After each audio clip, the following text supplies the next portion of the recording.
least aware kami. Okay? Thank you.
Okay.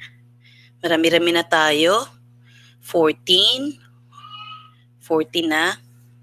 Okay, so sinong unang mag-uulat?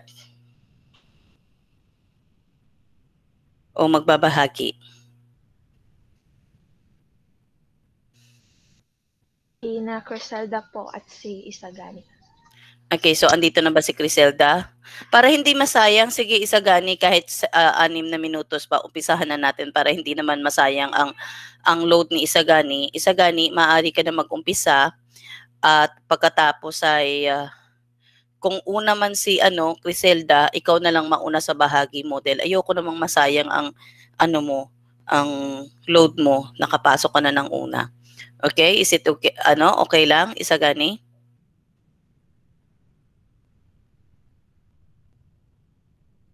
Isagani? Po, ma'am. Sige. Okay na ba na ikaw munang mag-ulat? Handa ka na ba o kailangan mo pang maghanda ng ilang minuto? Hinihintay ko po si Criselda, ma'am, kasi may inihanda po kaming introduction. Ay, okay.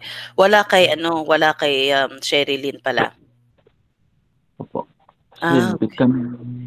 Oo. So, wala pa si Criselda. Oo, eh. Sinabihan ko na po, ma'am, baka papasok na ngayon. Okay, sige. Okay, hindi naman mahirap ang signal diyan. Hindi pa po, basta kanang buntag pa di pa kayo loading. Oo. So sa Biyernes hindi niyo mo naman kailangan ng pumasok, pero kinakailangan yun nga maging updated kayo dahil yung YouTube ko hindi ko pwedeng i-upload hanggang hindi ko kayo naririnig, 'di ba?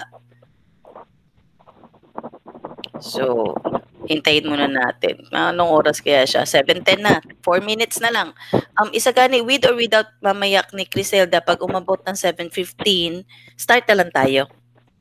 Okay? Sige po, ma'am. Basta 7:15 wala pa si hindi tayo maaring yun pa rin kahit sa susunod nating pagme-meeting, pag 7:15 na start na talaga tayo. Dahil 15 minutes yung binibigay ko na allocation para sa mga estudyante na malilate. Okay? Si Criselda Fajardo pa ang nakapasok na bago. Okay. Malinaw ba, Kate? Jemicel, Vivian ang boses ko, Marian, Roxanne, malinaw? Yes, ma'am. Okay, Yes, ma'am. mabuti po, ma'am.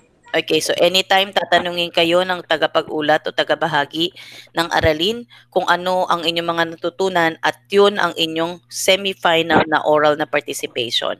So, kinakailangan yung makinig sapagkat dalawa kaming magkagrado sa inyo. Ako lamang ang yes. Ma'am, after mo ask og question me or kanang pwede po sa kanang while nag-discuss me kay mo asad Manila. Pwede, kahit anong gusto mo. Teacher ka ngayon. Kailangan masanay na kayo na maging teacher kung gusto niyo. Parang ang takbo ng daloy ng ating guro kayo, 'di ba? Na ang inyong espesyalisasyon sa pagtuturo ay ang wikang Filipino o ang Filipino. So, kinakailangan na gawin natin, sasanayin na natin ang natin na para tayo ay mga guro o profesor. Kung gusto mo tanungin agad, walang problema yon. Kaya kinakailangan nilang makinig. Sige. Okay, so meron ka na lang 3 minuto, Isagani. Sana pumasok na nga si Sige. Pumasok na po si Criselda, ma'am. Andiyan na? Okay, so you can prepare. Si Criselda pala yung nakita ko pinakahuli. Okay, Criselda Fajardo pala yung tinanggap ko. Okay, so Criselda, you can now start the preparation. Exactly 7:15 start tayo with a prayer, please. Thank you. Yes, ma'am.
Class, bigyan niyo ako ng 2 minuto. Bababa muna ako saglit. May tumatawag kasi. Salamat.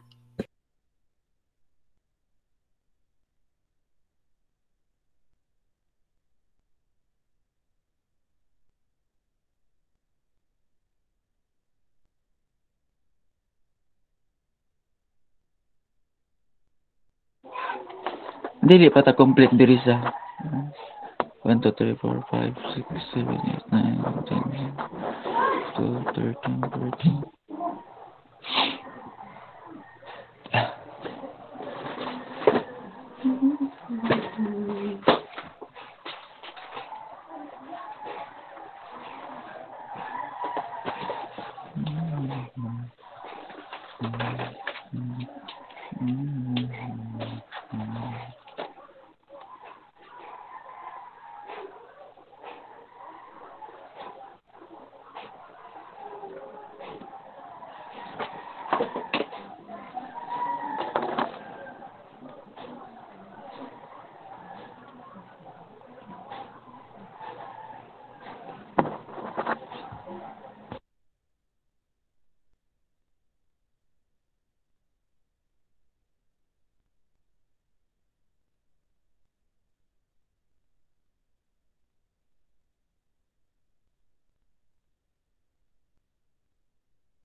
Okay, let's start.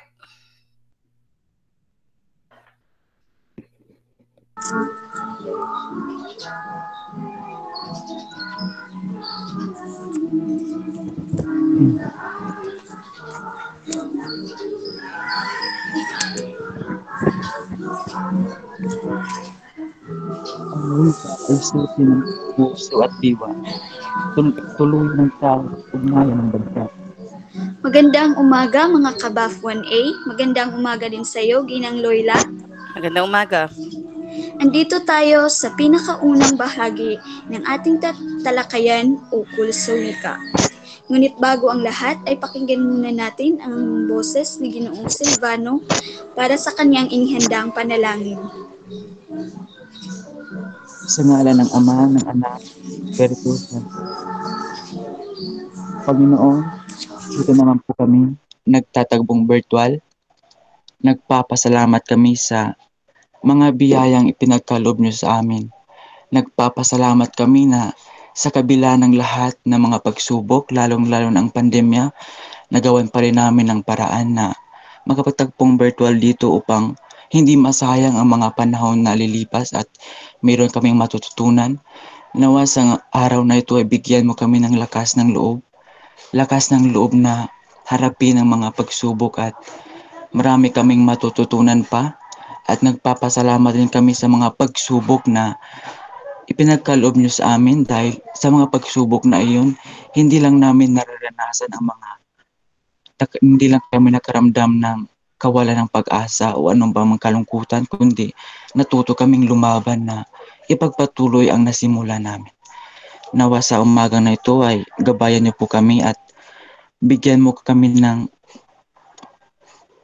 lakas ng loob at sa mga desisyon namin gagawin ay nawa ay ito'y mapabuti.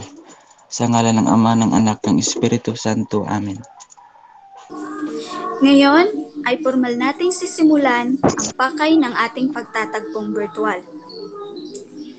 So natunghayan natin sa mga nagdaang panahon ang naging kasaysayan ng ating bansa. Tila isang bangungot na lumukob sa buong sanlibutan ang pananalasa ng mga dayuhan. Masalimuot, matinik at liko-liko ang daanan ng ating mga ninuno. Hindi nagawang lumaban dulot ng kamangmangan. Ngunit, sa lumipas na mga taon, ano naman kaya ang kalagayan ng ating wikang pambansa? Kaya naman, sa puntong ito ay sabay-sabay natin itong tutunghayan. Magsisimula tayo sa Aralin 1 na tatalakayin ko at kasama ko dito sina Ginoong Silvano at Ginoong Paradero. Naway kayo ay matututo. So, magsisimula tayo sa surian ng wikang pambansa. So, ano nga ba ang surian ng wikang pambansa? Ito ay mas kilala, yung slide pa kay ano po. Okay, maaari bang kung meron kayong camera, kung kayo ang mag-uulat, maaari bang ipakita ang inyong mukha kung okay lang. Kung hindi kayo mako-conscious. Okay? Salamat.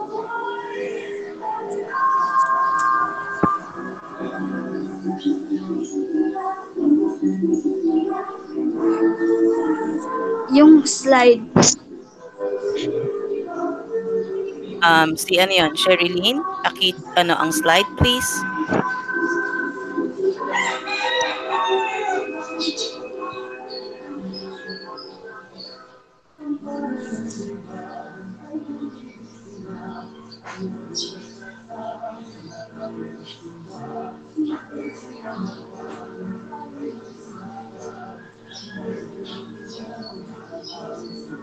Binibining Sherilyn, nandyan ka ba?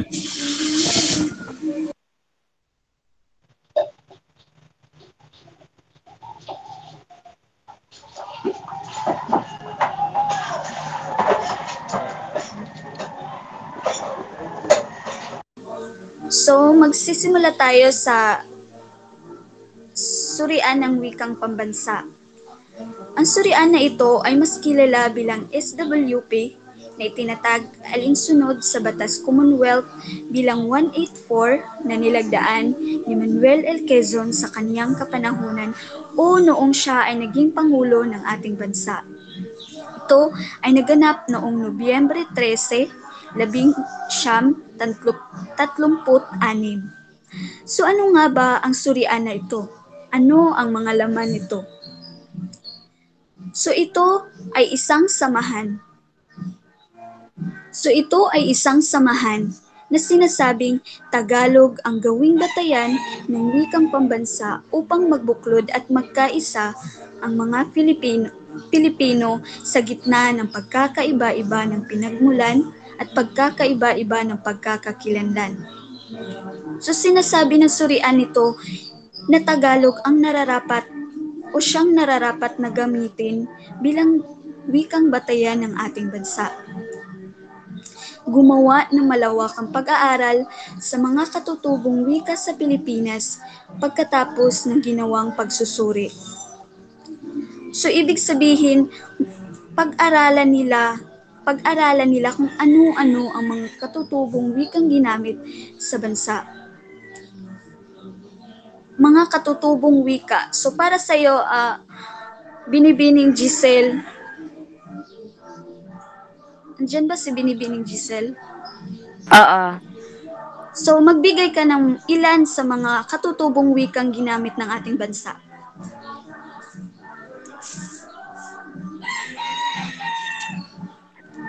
aside sa Tagalog ay ano,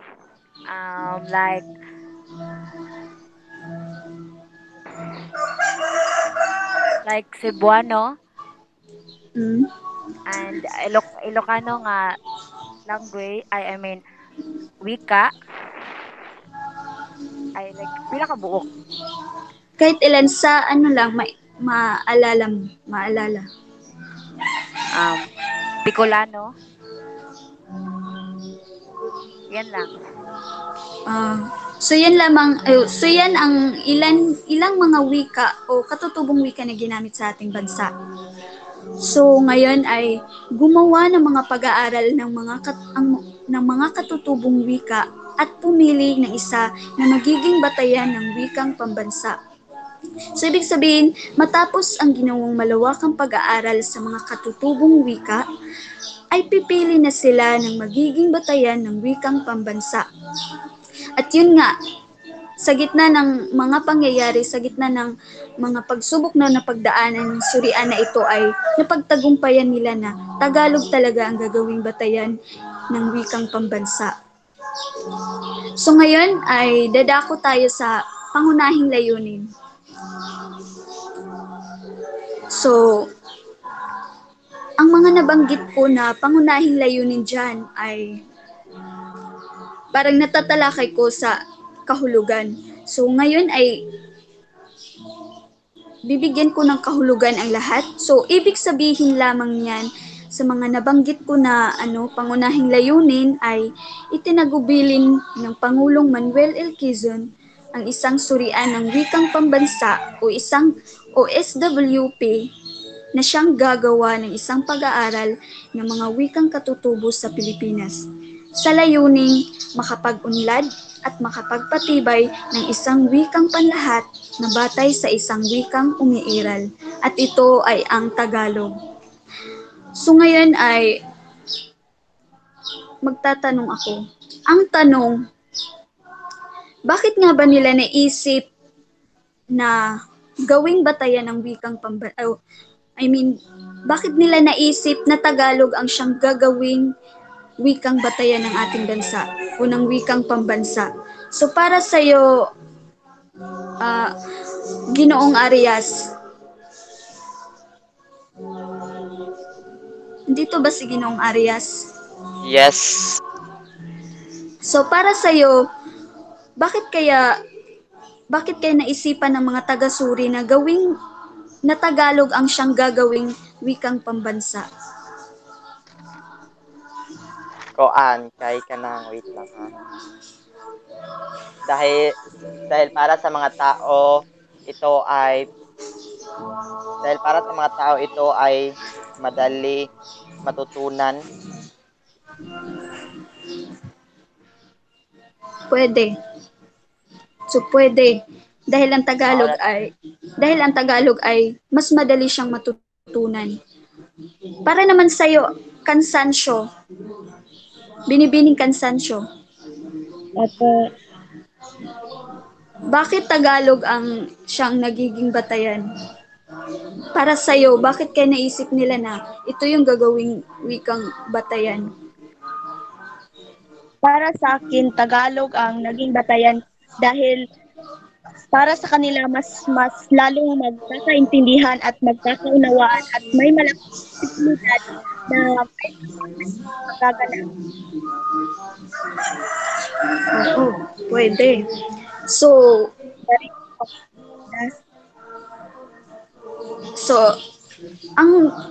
Yun ang mga ilang halimbawa o yun ang pwedeng nagiging dahilan kung bakit kung bakit Tagalog ang siyang ginagamit. So sasabihin ko kung bakit nga naisipan nila na gawing batayan ng wikang Tagalog. So, ito ay sa kadahilanang sa lahat ng katutubong wika, Tagalog ang may pinakamaunlad na panitikan. Ang siyang ginagamit ng nakararami o Tagalog ang siyang ginagamit ng karamihan sa mga Pilipino. Ginagamit ito bilang sentro ng kalakalan at higit sa lahat, Tagalog din ang ginagamit sa pagsulat na pinakadakilang panitikang Filipino o siyang ginagamit ng mga manunulat na Pilipino. So, ibig sabihin, napakaraming tao sa ating bansa ang gumagamit ng wikang Tagalog. So, lumipas ang mga taon, nang lumipas ang mga taon, ang surian ng wikang pambansa ay napalitan ng linangan ng wikang pambansa na siyang tatalakay naman ni Ginoong Paradero. Ginoong Paradero?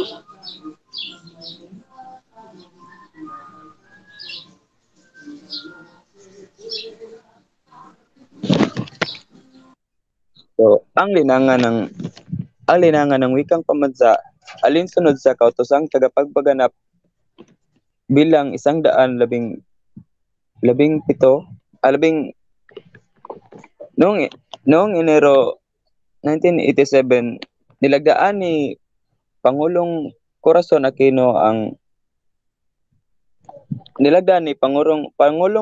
Aquino noong Enero 1987 nalikha ang linangan ng mga wika sa Pilipinas o LWP. Bago pa man ito naging linangan ng mga wika sa Pilipinas, ang unang pinalitan ang pangalang SWP sa LWP noong Enero 1987. So, ang pangunahing layunin ng linangan ng mga wika sa Pilipinas ay matatag at mapatibay ang wikang pambansa, may pagpatuloy ang pagsasaliksik at pagpapaunlad ng wikang pambansa. Ang LWP ay hindi rin nagtagal, nalusaw ang LWP ng pagtibayin at pairalin ang saligang batas ng 1987 dahil iniatas nito ang pagtatag ng isang komisyon ng pambansang wika. Naisa katuparan ito nang may pasa ang Batas Republika noong 14 ng Agosto 1991 na nagtatag ng komisyon sa wikang Filipino. So, ang LWP ay hindi rin nagtagal dahil may nilagdaan si Pangulong Corazon Aquino na mas patibayin pa ang pambansang wika at ito ay ang pinalit nito ang komisyon sa wikang Filipino.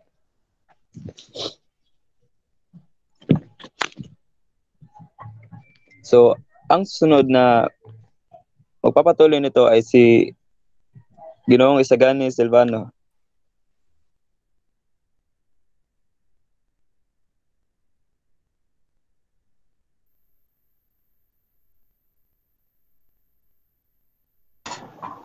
Ang slide po is next. Okay.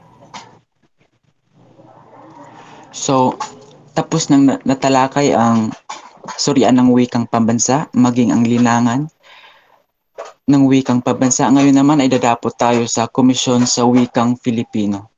So, ano nga ba ang Komisyon ng Wikang Filipino? Next ang slide. So, ayon sa resolusyon bilang 12-1, ito ay katutubong wika, pasalita at pasulat sa Metro Manila, ang pambansang punong rehiyon at sa iba pang sentrong urban sa archipelago na ginagamit bilang wika ng komunikasyon ng mga etnikong grupo. So ito ay ginagamit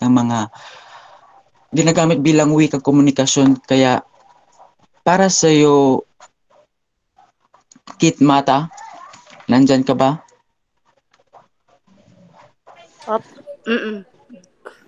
Pag sinasabi natin na etnikong grupo o pangkat etniko, ano ang masasabi mo?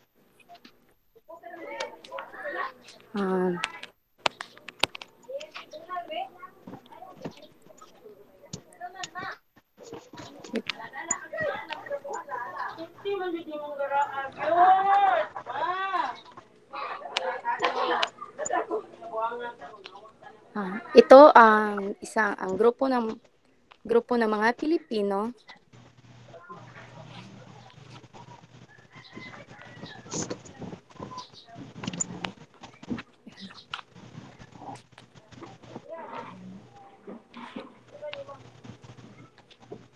Sige, grupo ng Pilipino, tama. So, Ayun. pag sinasabi ng pangkat etniko, sila yung ito ay mga kategorya ng mga tao na nakikilala sa bawat isa. Kadalasan, batay sa mga itinakdang pagkakapareho tulad ng isang karaniwang wika, ninuno, mga kasaysayan, lipunan, kultura, bansa, o lahi ng panlipunang paggamit sa loob ng kanilang paniniraang lugar. Masasabi ko rin na ang Komisyon ng Wikang Filipino ang pangunahing ahensya ng pamahalaan na ang katungkulang magsagawa ng mga pananaliksik, paglilinang, pagpapalaganap at pagpapaunlad ng Filipino at iba pang wika sa bansa. So, napakalaga ang papel ng komisyon sa wikang Filipino dahil sila yung may mga katungkulan silang magsagawa ng mga pananaliksik, paglilinang at pagpapalaganap. Nababanggit din dito ng pagpapaunlad ng Filipino. Makikita natin sa pagpapaunlad ng Filipino ay napapabilis nito ang pagkatuto ng mga mag-aaral, maging ang pagkakaisa at kapayapaan tungo sa kaunlaran. Maging din ang kanilang pagsasagawa ng mga pananaliksik o paglilinang ay ang pagsasabatas at pagsunod sa batas tungkol sa wika, paggamit sa iba't ibang dumi ng wika at iba pang paraan gaya ng panghiram ng mga salita, pagre-reforma ng alpabito, pambansang lingua franca, wikang pambansa, wika sa opisyal na komunikasyon at maging ang opisyal na wikang panturo na ang wikang Filipino. Next slide. So, bakit nga ba nilikha ang komisyon sa wikang Filipino? Nilikha ito bilang patupad ng tadhana ng konstitusyon bilang 1987 at alinsunod sa Batas Republika bilang 71 na nilagdaan ni Pangulong Corazon Aquino noong 14 Agosto 1971 at nilikha upang magsagawa, mag-ugnay at magtaguyod ng mga pananaliksik. Batay sa Komisyon ng Wikang Filipino ay publika bilang 24 na napaloob dito ang kapangyarihan at tungkulin ng komisyon. Next.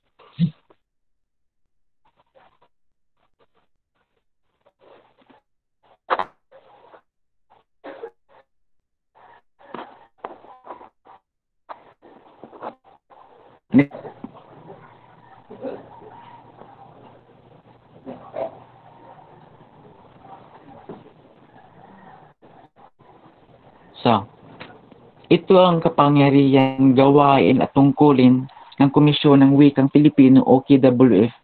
Ito ay nabanggit ko noon sa bana, ang Batas Publika 71-4, Section 6, mga kapangyarihan at tungkulin ng komisyon. Kaya, maaari mo ba itong basahin? Generos o tila? Kibasa ng mga kapangyarihan, gawain, tungkulin ng Komisyon sa Wikang Filipino. Mga kapangyarihan, gawain at tungkulin ng KWF. Magpalaganap ng mga tuntunin, mga regulasyon at mga patnubay. Magbalangkas ng mga patakaran, mga plano at mga programa. Magsagawa o makipagkontrata sa mga pananaliksik at iba pang mga pag-aaral. Bumalangkas at maglagda ng mga patnubay, mga standard at mga sistema. Gampanan ang iba pang mga aktibidad na kinakailangan sa epektibong paggamit ng naturan sa unahan ng mga kapangyarihan, mga gawain, mga tungkulin, at mga siwa sa antas nasyonal, regional at lokal ng mga pagdinig publiko, mga komprehensya, mga seminar at iba pang mga talakayang panggrupo. May salamat sa iyo, Binibining Otida. Yan ay ilan sa mga kapangyarihan at gawain tungkulin ng Komisyon sa Wikang Filipino. Ngayon naman ay dadapot tayo sa bisyon at misyon ng Komisyon ng Wikang Filipino. So, ang bisyon ng Komisyon ng Wikang Filipino ay ang Wikang Filipino, wika ng dangal at kaunlaran. So, hindi lang pag nakakarinig tayo ng Filipino, hindi lang ito isang asignatura o simpleng salita lamang, kundi wika ito ng dangal at kaunlaran na ito ay susi sa ating lahat upang tayo ay magkakaintindihan, lalong-lalo na ang ating wikang opisyal, wikang pambansa ay ang wikang Filipino. Sa misyon ng Komisyon ng Wikang Filipino naman ay itaguyod ang patuloy na pag-unlad at paggamit ng Filipino bilang wikang pambansa, pinangangalagaan ng mga wikang katutubo ng Pilipinas tungo sa pagkakaunawaan, pagkakaisa at kaunlaran ng sambayan ng Filipino. So, napakalaga ang misyon sa Komisyon sa Wikang Filipino kasi karamihan kasi sa atin ay hindi nagkakaintindihan ang mga tao, bunga lang ng di maayos na paggamit ng wika. Lalo na sa komunikasyon na ang tanging gamit ay pagsusulat, tanging mga salita at pangungusap lang, umaasa ang mga tao para maihayag ang gustong sabihin. Kaya dahil dyan, napagtanto talaga kung gaano kahalaga ang wikang Filipino o ano pa mang wika na iyong gamit. Sa madaling salita ay responsibilidad nating lahat, bawat isa sa atin na pagyamanin ang ating kaalaman sa paggamit ng pinakamahalagang armas ng komunikasyon. Dahil kung habang nagiging bihasa ka sa tamang paggamit ng wika, mas nababawasan ang di pagkakaintindihan ng bawat tao. Ngayon, dadapot tayo sa next slide. Ito ay ilan sa mga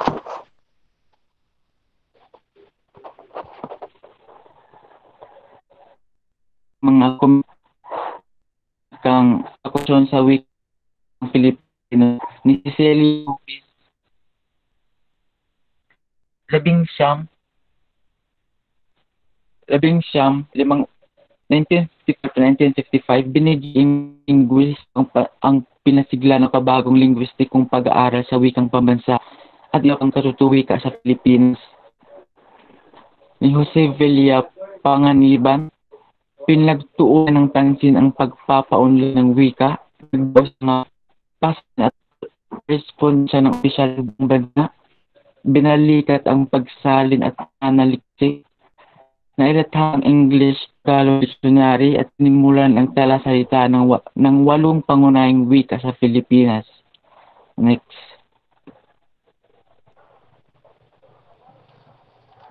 At si Nita P. Buenvo Obra, binigyang tuon ang pagpapatibay ng proyekto ng mga panrelihiyong sentro ng wikang Filipino o PSWF, binigyang pagpapalaga at pansin ang mga regional na wika.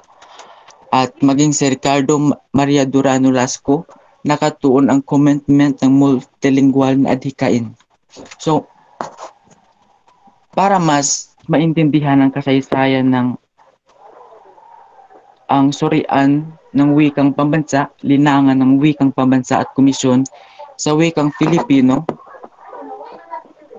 nagsimula ang kasaysayan ng Komisyon ng Wikang Filipino sa naging adhika ng Konstitusyong 1935 na magkaroon ng isang wikang pambansa batay sa isang katutubong wika ng Filipino. Itinatag sa bisa ng Batas Commonwealth bilang 184, Section 1936 ang National Language Institutes upang sundin ang tadhanang pangwika sa saligang batas. Ang naturang ahensya ay nabuo noong 1937 at naging popular sa tawag na Surian ng Wikang Pambansa o tinatawag ito sa Ingles na Institute of National Language. Ipinahayag nito noong 30 ng December 1937 ang Tagalog bilang wikang batayan ng wikang pambansa. Noong 1959, ipinatawag ang Pilipino ang wikang pambansa sa isang kautosang pangkagawaran ni Kalihim Jose B. Romero na naging Filipino sang-ayon sa Konstitusyong 1973. Pinagtibay ang naturang pangalan sa Konstitusyong 1987 bukod sa ibang dagdag sa tadhana hingil sa implementasyon nito. Samantala, binago ang istruktura ng SWP sa pamamagitan ng datos ni Pangulong Aquino noong 30 Enero 1987 na lumikha sa linangan ng mga wika.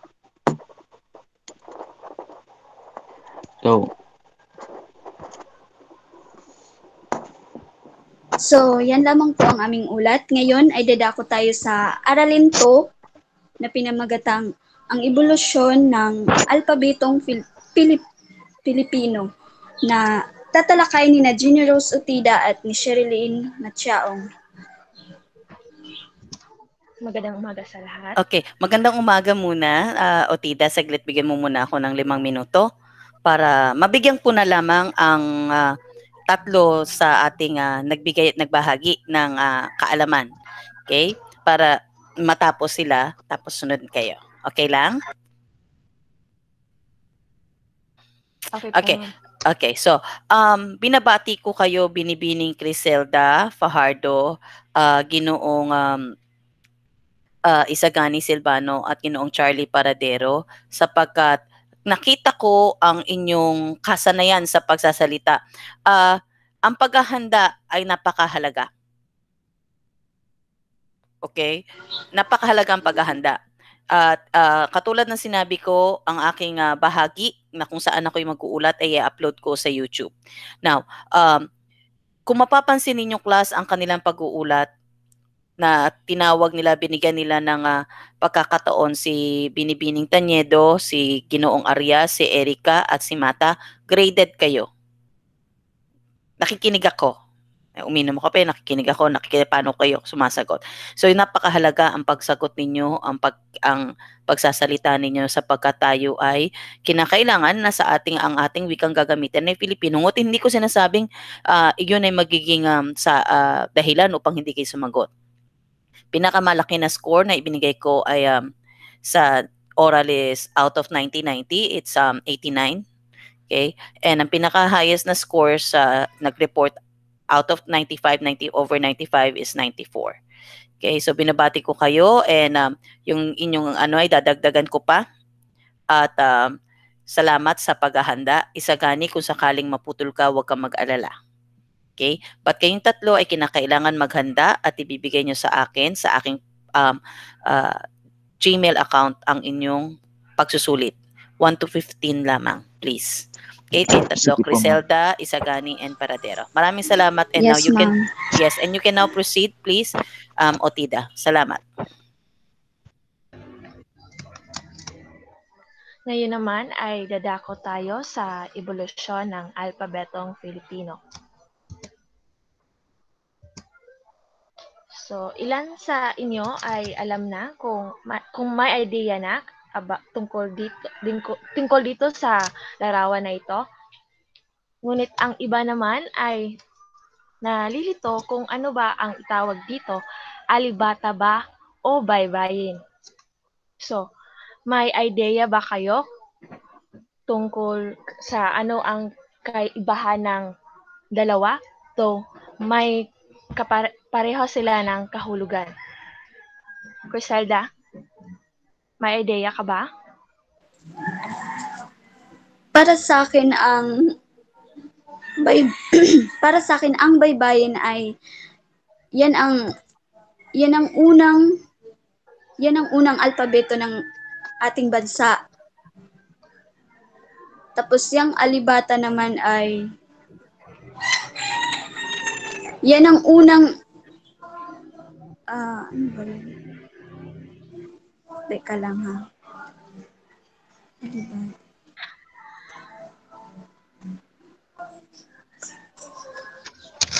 So, ang alibata ay yan yung, para sa akin lang, ang alibata at baybayin ay may pareho na kahulugan. Ngunit, ang baybayin ay yan yung kung paano susulatin at ang alibata ay paano babasahin. Para lang sa akin. Salamat, Criselda. So, bilang paglilinang, hindi dapat ito tawaging alibata dahil ang terminong alibata ay ebento ito ng isang gurong inakhalang mula sa Arabe at hango ito sa unang titik ng mga Arabo, ang Aleph, Ba at Ta. So, ang totoong tawag dito ay baybayin, na isa sa sinaunat katutubong paraan ng pagsulat. So, bago dumating ang Kastila sa bansa, pinaniwalaang ang mga sinaunang Pilipino ay maalam sa pagbasa at pagsusulat. Ayon kay Miguel Lopez de Legazpi, ang mga Bisaya ay nagsusulat ng katulad sa ating ninunong Malayo kung saan nila ito unang natutunan. So, ang baybayin ay nagpatuloy na lumaganap sa iba't ibang parte ng Pilipinas sa unang dekada pagdating ng mga Kastila. Gumamit ng iba't ibang sulatan ang ating mga ninuno noong panahon, kabilang na dito ang dahon ng saging, balat ng puno at iba pa. Ang mga panulat naman nila ay matutulis na mga bato at pinatulis na kawayan. So sa nakikita nating halimbawa ay may nakita tayong isang lalaki na nag-carves ng mga letter sa isang bamboo at sa isang larawan naman ay isang dokumento na ang gamit ay isang matulis na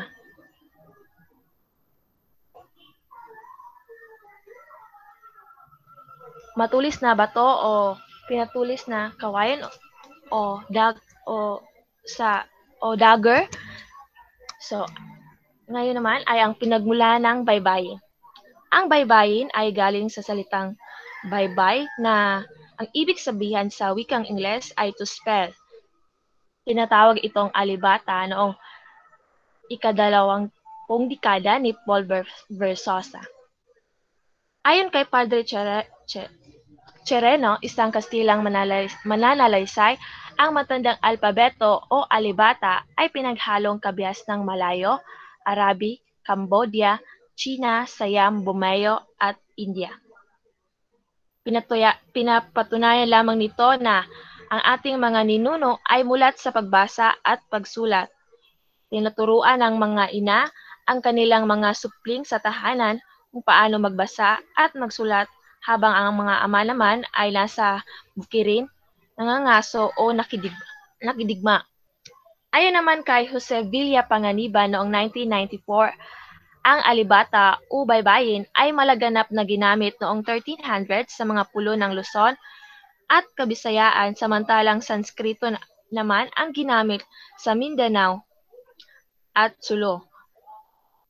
Ang mga epiko naman ng mga Bisaya, Tagalog, Ilocos, Ifugao at Bicol ay nagsusulat ng alibata. Samantalang ang mga epiko ng Maguindanao ay nagsusulat ng Sanskrito. Lumitaw na bagamat hindi pa natatawag na bansa ang ating lupain noong mga panahong iyon, ay malinaw na may pundasyon ang panitikan at kulturang umiiral sa ginagabayan ng mga wika ng bawat etniko.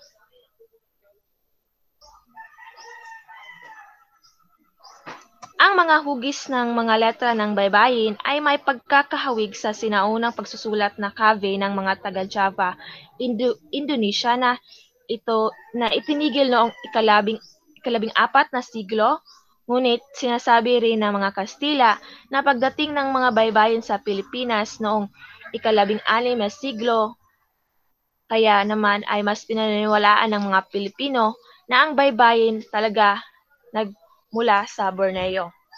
So, ang paraan naman ng pagsulat ng baybayin. Ang baybayin ay isang pantig na paraan ng pagsulat.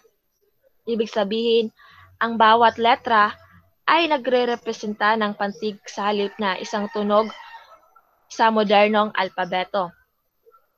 Binubuo ito ng 3 patinig at 14 na katinig. Kapag naman pinagsama ang mga patinig at katinig gamit ang kudlet, ang dating 17 tunog ay umaabot hanggang 45.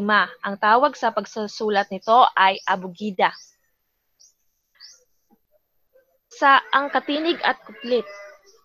Ang bawat katinig ay kumakatawan sa isang pantig. Ang pagdagdag ng kudlit sa mismong letra ng mga katinig ay nakakapagbago sa likas na tunog ng patinig na A. Kapag ang kudlit ay inalagay naman sa itaas ng bawat katinig, ay magkakaroon ito ng tunog na gaya sa I o I. Kapag ito naman ay inilagay sa ibaba ng katinig, magkakaroon ito ng tunog na U o U. Ang mga patinig naman o ang tatlong patinig ay ginagamit lamang sa unahan ng mga salita at pantig o mga pantig na walang katinig. Hindi tulad ng bagong alpabeto, ang sinaunang alpabeto ay mayroon lamang tatlong patinig sa kadahilan ng hindi pinaghiwalay ang pagbigkas ng I at U sa U.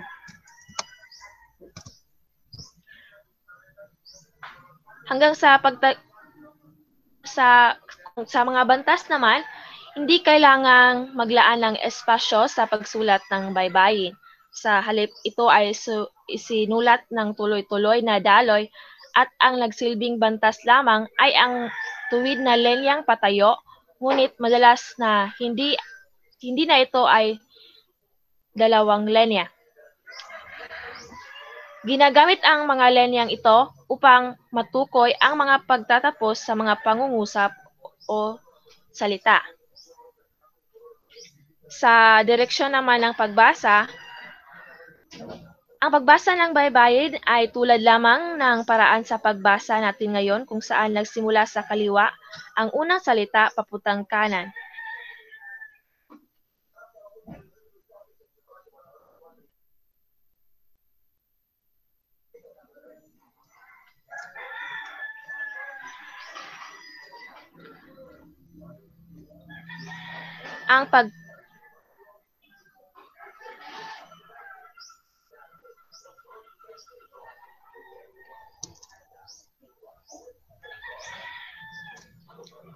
Ang paggawala ng baybayin. Unti-unting nawala ang paggamit ng baybayin noong ika-16 na siglo kahit tinangka ito ng iilang paring Kastila na gamitin sa panrelihilyong panunulat. Ang mga Pilipino noong ika-17 at 8 siglo ay pumirma pa rin gamit ang baybayin kahit na karamihan na sa mga dokumento ay nakasulat sa paraang gusto ng mga Kastila. Pinaniwalaang kaya na wala ang paggamit ng baybayin ay dahil na rin sa komplikadong paraan ng pagsulat nito. Sinasabing mas madali ang paraan ng pagsulat na ipinakita ng mga Kastila sapagkat mas naayon ito sa pagbabago ng panahon at may iba na ring ang mga salita hindi kayang ibaybay pa ng baybayin dahil na rin sa kulang ng pantig nito. At para na rin sa sariling kapakanan ng mga Pilipino, kung kaya't pinili nilang itigil ang pagsulat ng baybay, ay mas pinili nila ang alpabeto sapagkat mas madali ito aralin at matutunan at maging paraan din ito upang makasabay sila sa pag-unlad ng mga mamamayang Kastila na sumakop sa bansa. Susunod naman ay ang makabagong Pilipino.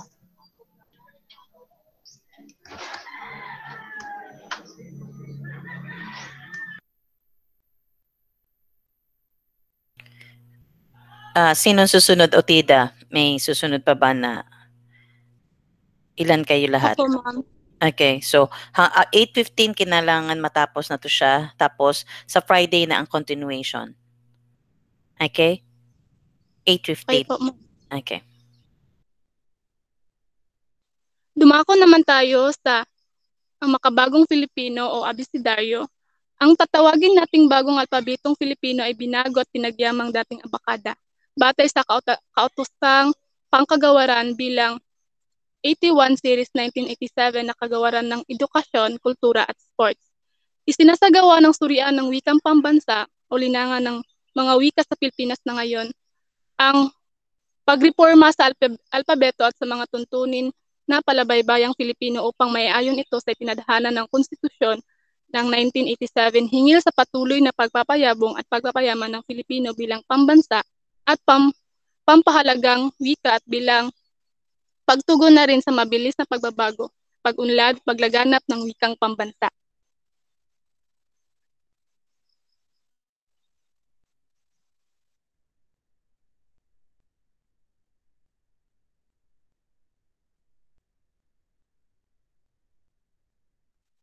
Ang wika ay sinasagawa sa pakikipagtulungan ng mga linguistic, galubika, manunulat, profesor, o guro at mga samahang pangwika. Mababanggit na binuong tanging lupon sa reformang ortografiko na Surian ang nahirang na tagapangulo ay ang principal na author na aklat na ito. Mababanggit na nirebesa na ng Surian ang matandang abakada noon pamang 1976. Ang pagbabagong iyon ay pinalabas ng Kagawaran ng Edukasyon at Kultura sa pamamagitan ng Memorandum Pangkagawaran bilang 194 Series 1976.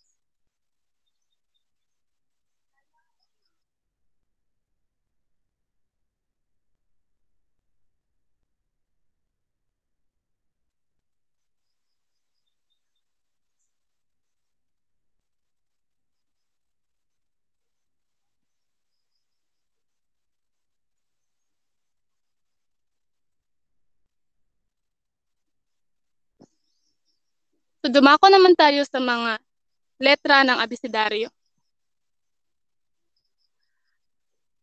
Mayroong 29 na letrang abecedaryo.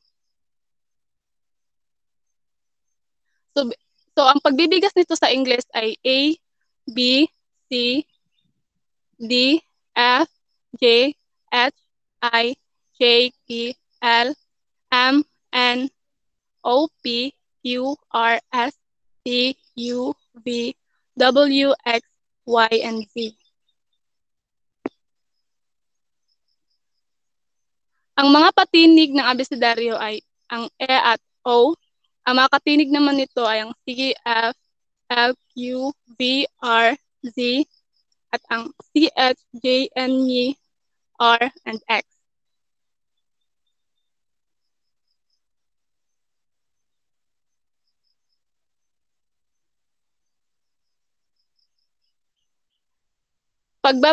Pagbabaybay sa Filipino, papantig o patitik.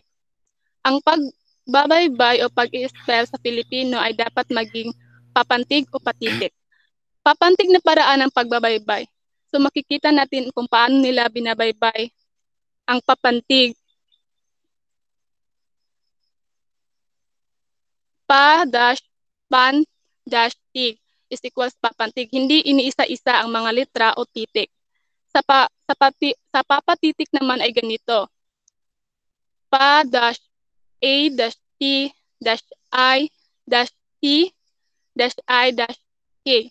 is equal patitik. Iniisa-isa ang mga litra. Ang pagbabaybay ay isa-isang pagsasabi o pagsusulat sa maayos na pagkakasunod-sunod ng mga titik na bumubuo sa isang salita, pantig, daglat, acronym, initial, simbolong pang-agham at iba pa. Ang pagpapantig naman ay pagsasabi o pagsusulat sa maayos na pagkakasunod-sunod ng mga pantig na bumubuo sa salita. Ang pagpapantig at pagbabaybay sa makatuwid ay dalawang magkaibang gawain.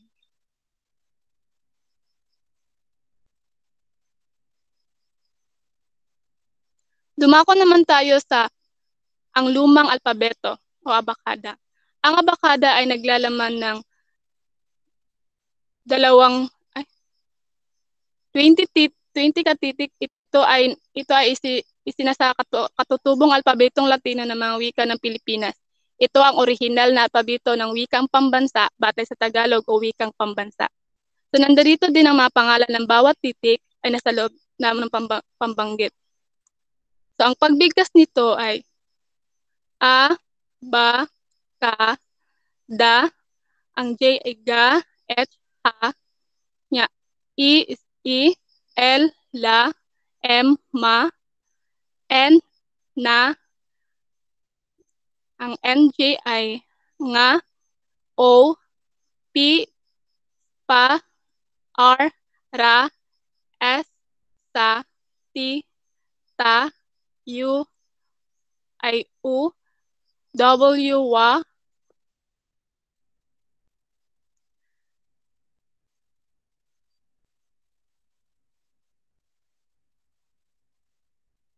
yan lamang po at maraming salamat. Okay, maraming salamat. Sinong susunod?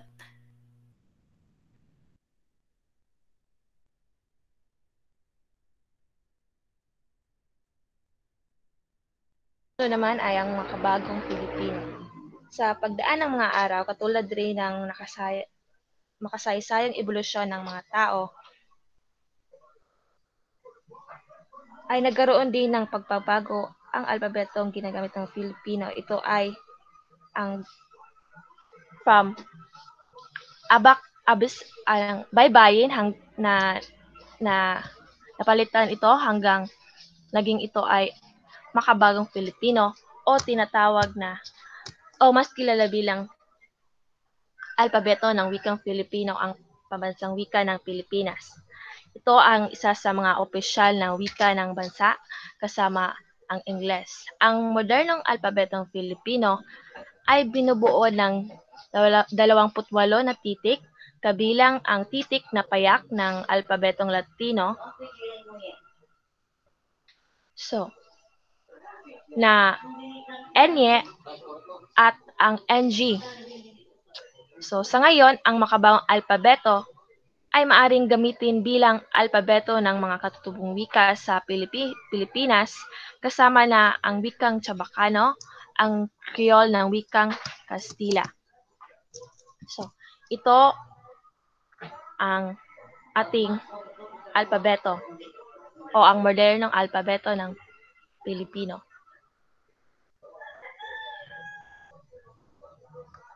Yun lang po at maraming salamat.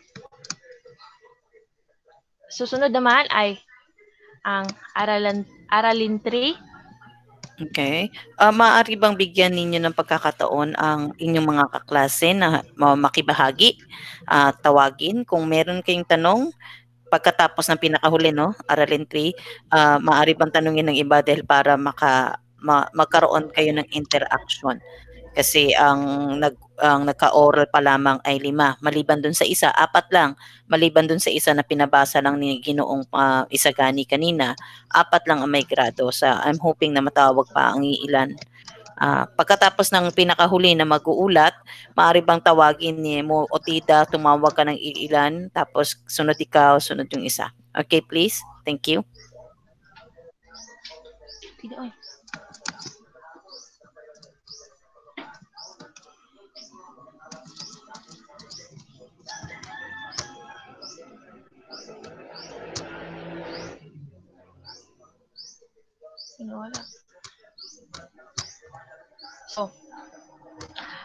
Mayroon ba kayong hindi naintindihan o pwede munang mag-proceed yung pinakahuli. May pinakahuli pa bang mag-uulat? Wala na po, ma'am. Wala na? Opo, ma'am. So ang inyong lang ay hanggang Aralin 3. Ilan pa ang natitira na mag-uulat sa group 1?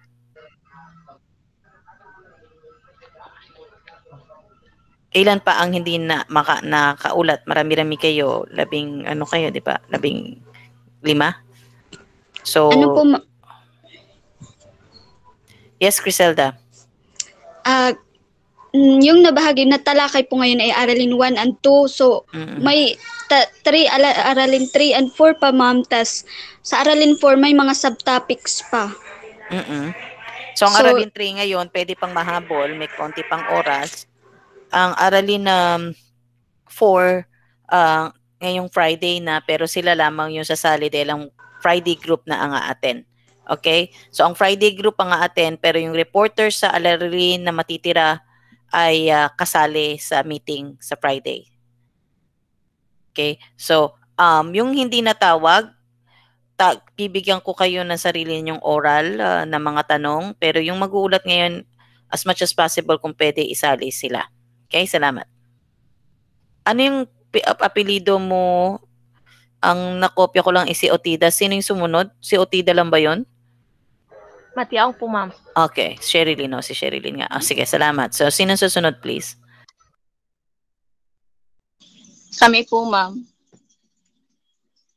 Okay, please proceed. Thank you. Paki-slide. Please. Aralin 3. Ang Pilipino o Filipino sa mga opisyal na komunikasyon at transaksyon. Unang tanong, ano nga ba ang Pilipino at Filipino? Tatawagin ko si Papelero.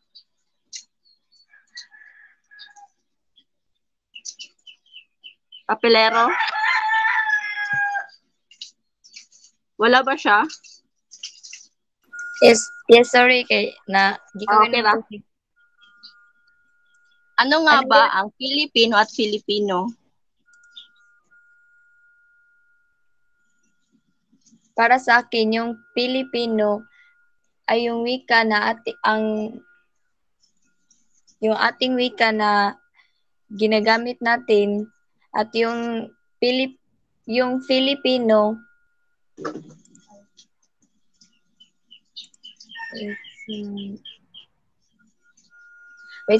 Filipino ay yung wikang opisyal na wikang pagtuturo sa signatura. Yung Filipino naman is yung wika, yung maraming wika na pagsasama ng English at Kastila. Tama. Ang Pilipino ang siyang unang tawag sa ating pambansang wika. Ang Filipino naman dahil pinalitan ang Pilipino sa Filipino at hanggang sa kasalukuyan, ito ang ating tawag na pambansang wika na ang Filipino. Ang mga pambansang wika ay siya ring ating opisyal na wika sa bansa. Next slide, please. Ang wikang opisyal ay isang wika o lengguwahe na binibigyan ng bukod tanging estatus sa saligang batas ng mga bansa, estado at iba pang teritoryo. Ito ang itinadhana ng batas na maging wikang opisyal na talastasan ng pamalaan. Ibig sabihin, ito ang wika na maaring gamitin sa anumang uri ng komunikasyon, lalo na sa anyong nakasulat at sa anumang sangat sa gobyerno. Ang wika ay mahalaga sa buhay ng tao dahil nagkakaroon ng matiwasay at nagkakaunawaan ng maayos. Ang wika nga ang siyang gamit sa pakikipagkomunikasyon at pati na rin sa pakikipagtransaksyon. Dahil araw-araw gumagamit tayo ng wika. Sa umaga pa lang hanggang sa gabi, gumagamit na tayo ng wika. Next slide, please.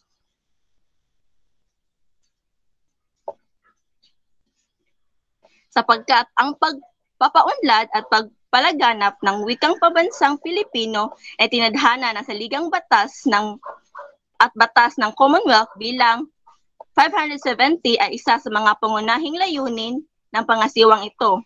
Ang ating wikang pambansa na tinatanggap at makilala ngayon sa lahat bilang Pilipino ay isa sa mga mahalagang sangkap ng nasyonalismo na nakapagbunsod sa ating bayan sa ibayong kaunlaran at katiwasayan at pagkakaisa. Ang ating pambansang wika ay Filipino. Dahil dito, tayo ay nakilanlan. Sa ibang bansa, nakilanlan tayo sa ating kung ano ang ating wikang opisyal, nakikilala tayo bilang tayo. Next slide, please. Sa panahong ito, 1936, Nobyembre 13, Batas Commonwealth bilang 184, SWP, surian ng wikang pambansa. Itong panahong ito, natalakay na ito ni Criselda sa kanina. Kung nakikinig kayo, mas naunawaan nyo ito kung nakinig kayo kanina. Na may kapangyarihang gumawa ng pag-aaral na wikang ginagamit ng bansa. Ito nilagdaan ng Commonwealth, ng Pangulo ng Commonwealth, na si Manuel L. Quezon. Ang pangunahing layunin ng surian ay piliin ang katutubong wika na gamiting batayan sa paglaganap at pagpatibay ng wikang pabansa ng Pilipinas. Ayon nga sasabi ni Criselda kanina na Tagalog ang gamiting batayan sa batayan sa wikang pabansa dahil ang Tagalog ang sentro dahil ang Tagalog na mismong gumagamit nito na doon sa mga taga Manila dahil ang Manila ang sentro ng kalakalan at ang Tagalog maraming mga tao ang gumagamit nito. At siya ring naging wikang opisyal na ginagamit sa pakikipagtransaksyon at pakikipagkomunikasyon. Sa panahon naman ng 1940, Hunyo 7, Batas Commonwealth bilang 570, nagtatadhana na ang pabansang wika isa sa mga wikang opisyal ng Pilipinas, Hunyo 4, 1940. Pabansang Asembleya noong Hunyo 7, 1940 nagproklama ng wikang pabansa na tawaging wikang pabansang Pilipino ay isang wikang opisyal. Sabi nga dito na kung ano man ang magiging pabansang wika ay siya rin maging isang opisyal na wika ng bansa. Sunod naman ang na mag-uulat ay si Vivian. So, susunod naman, sa panahong ito, okay, saglit noong lang. 1960, Saglit lang, Binibining. Okay pa ba na maka-extend tayo? Tapusin na lang natin si Binibining Vivian. Okay lang sa inyo, class? Yes, okay lang po, ma'am. Okay lang po, ma'am. Okay, sige. Yes, ma'am. Let's Okay proceed. lang po, ma'am. Vivian, yes, pakita, magtanong please kasi para hanggat maaari magtanong dahil isa pa lang yung nakuha ko kay Roxanne na nagtanong. Roxanne, sino yun? Nawala sa ko. Sino yung tinanong mo? Pinakauna? Si Papelero po, ma'am. Okay, si Papelero. So please, magtanong. Thank you.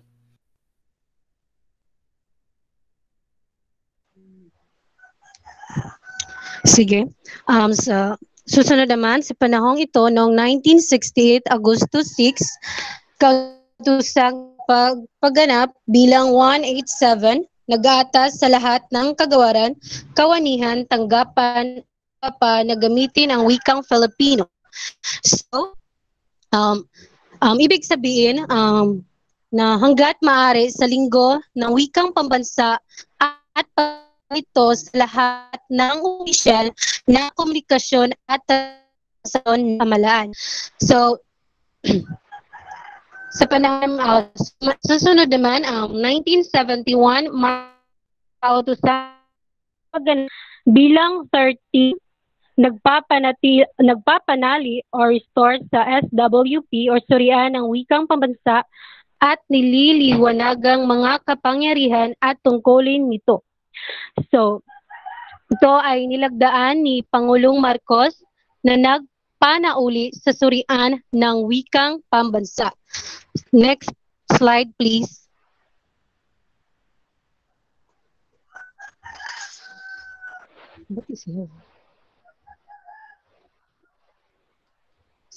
So, sa panahon naman ito, 1987, Artikulo 14, Section 7 ng Konstitusyong 1987, ang wikang opisyal ng Pilipinas ay Filipino at Ingles.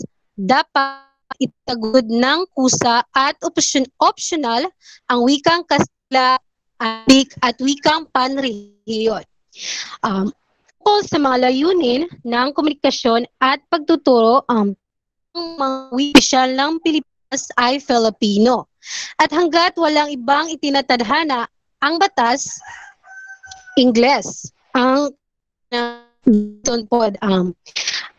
ang mga rehiyon ay plong sa mga wikang opisyal sa mga rehiyon at magsisilbi na pantulong ng kusa at opsyonal ang Kastila at Arabic. Sa panahon namang ito, 1987, Artikulo 14, Section 9 ng Konstitusyong 1987, KWF or Commission sa Wikang Filipino na binubuo ng mga kinatawan ng iba't ibang mga rehiyon at mga disiplina na magsasagawa, mag-uugnay at magtataguyod ng mga pananaliksik sa Filipino at iba pang wika para sa kanilang pagpapaunlad. So dapat magtatag ang Kongreso ng isang komisyon ng wikang pambansa na binubuo ng tawan ng iba't ibang mga rehiyon at mga disiplina na magsasagawa, mag-uugnay at nagtataguyod ng mga pananaliksik sa Filipino at iba pang mga wika para sa kanilang pagpapaunlad, pagpapalaganap at pagpapanatili. Next slide, please.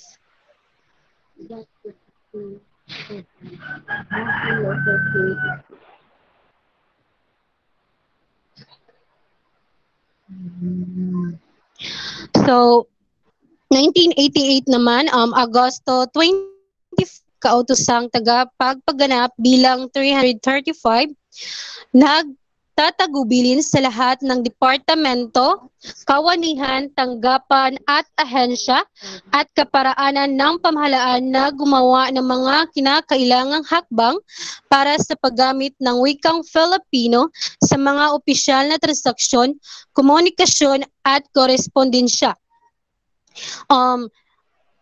Linangin ang wikang Filipino sa mga opisyal na transaksyon,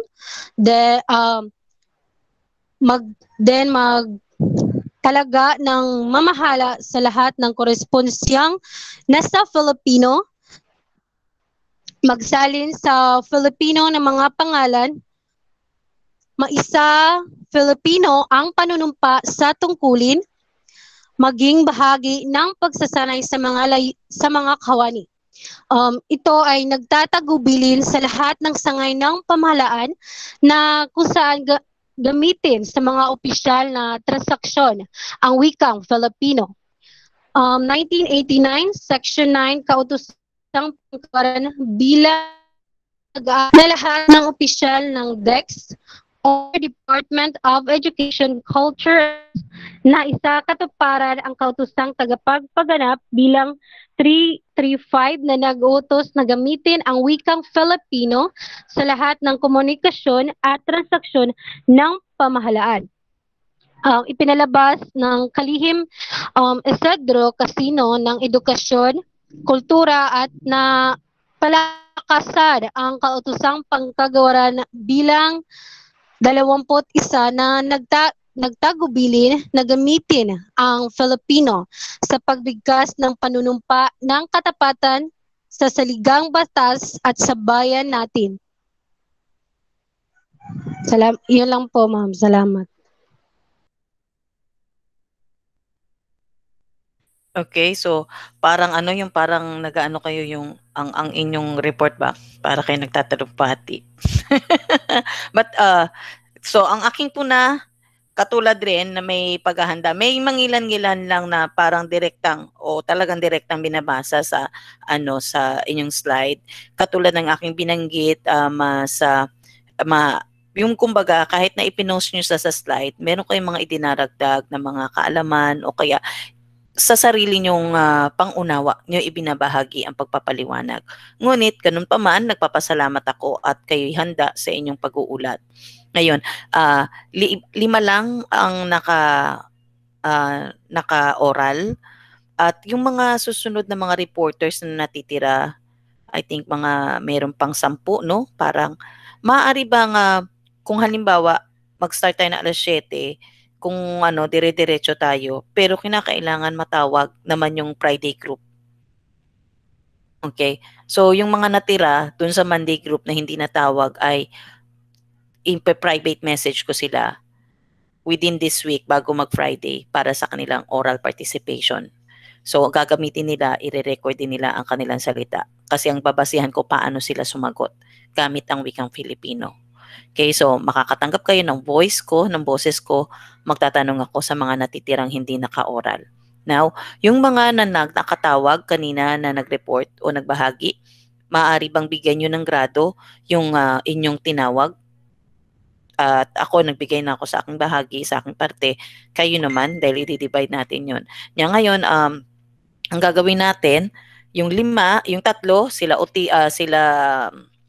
sila Isagani na batch, gagawa sila ng 1 1 to 15 na question.